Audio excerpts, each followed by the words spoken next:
As pessoas encaram o caos quando, de uma maneira mais leve, ela pode encarar de uma maneira mais leve ou de uma maneira mais drástica. Quando ela, você falou aí muito bem, quando ela se conhece melhor em relação a si. As pessoas que conseguem ver as oportunidades do caos, as pessoas que conseguem dar a volta por cima mais rapidamente, são as pessoas que são mais seguras de si. A palavra autoconhecimento, eu estava um dia desse refletindo sobre autoconhecimento. Eu sempre digo, as pessoas têm que ter autoconhecimento, a pessoa tem que ter autoconhecimento. Mas eu acho que não é tão fácil você ter autoconhecimento. Porque você tem os seus próprios sabotadores. Né? Você tem as suas próprias verdades que foram moldadas por diversas situações. Né? Você tem os seus familiares que te moldaram o teu perfil, o teu caráter e tudo mais. Tem os seus pais diretos, a sua esposa, a sociedade em si, onde trabalha, a cultura, as experiências, as redes sociais. Então você começa criando as suas próprias verdades. E quando a gente fala assim, eu preciso ter um autoconhecimento, tudo isso influencia na maneira que eu me olho. Uma vez eu lancei esse exercício, até Vitor ficou rindo.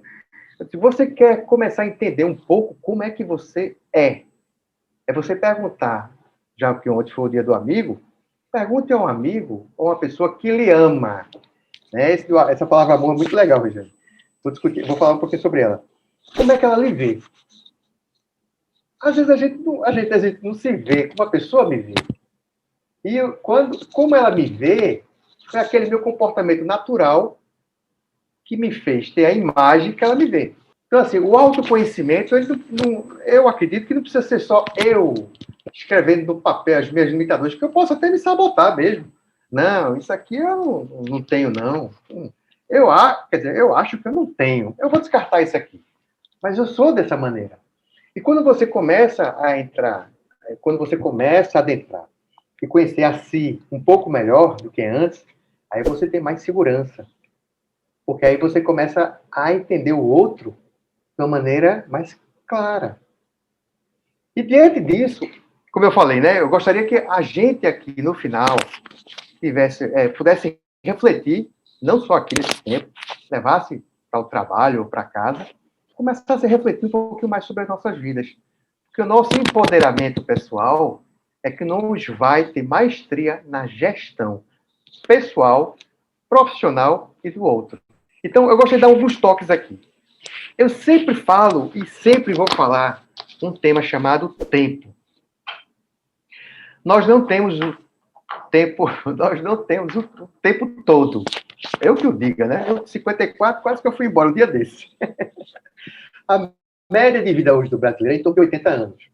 E nas minhas palestras, quando eu começava a conversar, eu digo, caramba, a média aqui que a gente está aqui no auditório é mais ou menos de 45 anos, então a gente tem praticamente mais 35 anos.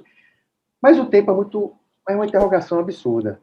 Então, quando a gente começa a entender, principalmente agora, com esse caos que nós estamos passando, que um dos caos é a pandemia, nós começamos a observar que o tempo, ele é um elemento importantíssimo para a vida da gente. E às vezes você pode até dizer, Reinaldo, no meu caso, eu com 54 anos, perdi tanto tempo na minha vida. Não, meu amigo, não pense assim. Pense o que você vai fazer daqui para frente. Não se preocupe com a quantidade de tempo que vai ser disponível em sua vida. Se preocupe com a intensidade do que você vai fazer com ele. Porque muitas vezes, o que eu faço em 4 anos é muito mais do que eu fiz em 54 anos. Então, essa observação de tempo me fez cair uma ficha absurda alguns tempos atrás. Porque eu comecei a realmente prestar atenção no que eu queria fazer. Né? E quando você presta atenção, cria propósito, cria objetivos, cria metas, faz planejamento e tudo mais, você está usando que foi lhe dado de presente, que é o tempo. E você começa a ver o caos de uma forma como se fosse separada. Tá? Ela não vai influenciar tanto negativamente no meu comportamento. Porque eu sei o que eu quero. A gente fala muito sobre propósito. Qual é o seu propósito de vida? Muitas pessoas não têm propósito. E não tem problema. Tá? Se a pessoa não sabe o que realmente qual é o seu propósito, eu vou sugerir. Propósito que não tem propósito deve ser a vida. Então, viva feliz, viva com maestria, viva de um outro olhar, viva com mais verdade, viva com mais humildade, viva com mais resultado. Os resultados, quando a gente fala em meio corporativo, a gente sempre fala em resultado financeiro. Não, não é isso, não. O resultado é estar vivo. E isso eu digo cada vez mais com mais intensidade, com certeza. Outro ponto que eu gostaria de falar chama-se autorresponsabilidade. É outra coisa que eu falo muito. Por que você se detém tanto em autorresponsabilidade?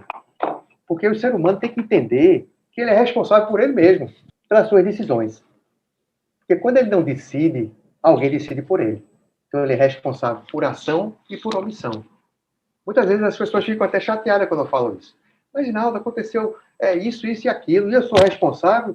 Eu digo, mas você participou? Participei. Você deixou acontecer? Eu me omiti. Eu digo, então você é responsável também. Porque vai influenciar na tua vida.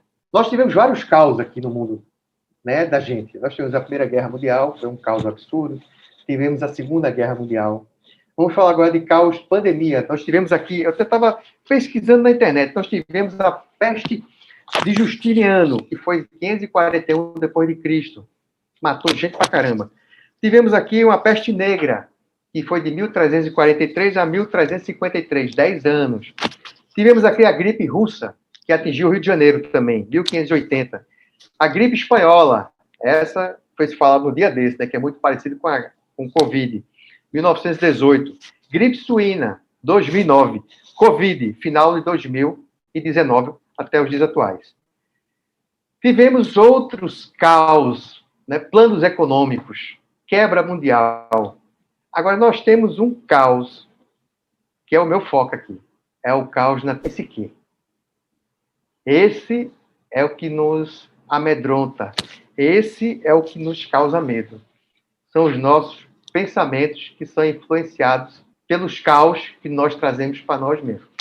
Augusto Cury, eu gosto muito de Augusto Cury no YouTube, ele diz o seguinte, ele chama a vida, ele chama como teatro da vida, Augusto Cury. E ele diz o seguinte, nós precisamos governar os nossos pensamentos e as nossas emoções. É possível? É quase impossível. Mas quando nós voltamos para dentro de si, nós começamos a entender aquilo que nos faz mal e aquilo que impulsiona. Então ele sugere que a gente seja protagonista do teatro da vida e não apenas espectador. Eu gosto de falar que nós temos sempre dois eus. Dois eus. Um que me impulsiona e um que me limita. Aí Vitor chega para mim e diz, Naldo, tu podia falar no aeroplano tal dia, escolhe o assunto. Digo, opa, é comigo mesmo. É o meu eu que me avança. Né? Aí, de vez em quando, aparece o eu, diz assim, não, rapaz, vai não e não. Tu vai ter que estudar, tu vai ter que se preparar. Tem certeza que as pessoas vão ouvir o que tu vai falar? Não, não faz isso não. É melhor ficar em casa mesmo. Desliga o computador. Não, vai fazer outra coisa. É isso? Esse é o eu que me limita. Mas a gente tem que pegar esse eu que limita e botar dentro da gaveta e fechar. Porque eu sempre enalteço o meu eu que me desafia. Muitas pessoas hoje têm receio, né? Têm medo de aparecer, medo de falar o que pensa, medo de se posicionar. Mas é daí que a gente cresce. Se a gente veio aqui para esse mundo evoluir, a hora é essa. O crescimento da vida, né, da nossa evolução aqui na Terra, ele não é reto crescente, não. A gente pensa, né, que é um retilíneo. Não, vou chegar aqui e vou evoluir. Não, não é assim, não. Ele é uma espiral.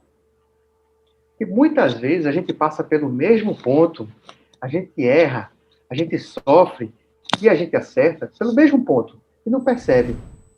Como a vida é uma espiral, ela sempre volta. Por quê? Para que a gente entenda que aquilo que a gente não foi impactado lá atrás, a gente tem a oportunidade de aprender novamente.